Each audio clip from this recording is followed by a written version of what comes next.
Nomination. We're back with the Republican National Committee Chief Strategist and Communications Director, Sean Spicer. Sean, you're focused on the convention in July in Cleveland. Trump now says the last Republican convention 4 years ago in Tampa, in his words, was the single most boring convention he's ever seen. He says you'll put people to sleep without adding some, quote, showbiz elements to this convention. Are you with him on that? I think the number one thing that we have to do at the convention is do the business of the party. We have to enact rules. We have to pass a platform. And we've got to nominate a president and a vice president that will go on and win in November. So I think that we've got a great team in Cleveland. They're phenomenally talented individuals. They've some of the best in the business. And I think they're going to continue to work with the different campaigns and get some input. But look, there's no question in my mind that we're going to have an amazing convention in Cleveland. We're going to put on a show that the entire world, frankly, is going to watch. And I think be impressed with Republican principles and solutions to move the country forward. Is there any indication you're getting? I've seen the reports that you're losing corporate sponsors for the convention because some of these big companies, these big corporations, don't want to be associated with Donald Trump. What is the latest on that? I think it's quite the opposite. When you look, there was a walkthrough a couple weeks ago. There was over 600 members of the media that came. The interest in Cleveland is phenomenal because it is such an amazing world event.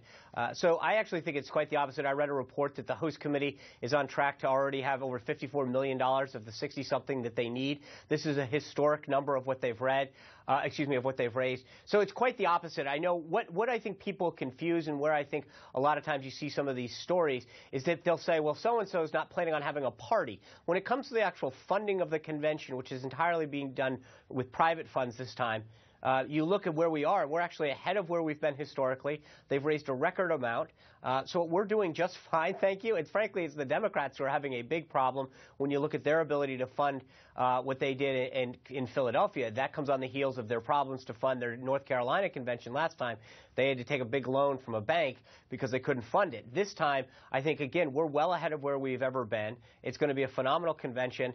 And I think, frankly, you're seeing quite the opposite. Much more attention, much more demand for people and organizations who want to be part of what's going to be a historic convention.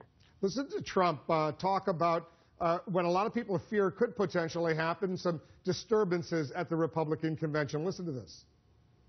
Well, I hope it doesn't involve violence. I hope it doesn't. And I'm not suggesting that. I hope it doesn't involve violence. And I don't think it will. But I will say this. It's a rigged system. It's a crooked system. It's 100% crooked. 100% crooked. Those are his words. Often he says 100% corrupt. Let's button it up. Your final reaction. I'm really not sure what he's talking about. The process has been out there. We had a website, conventionfacts.gop, where we lay out how the system works.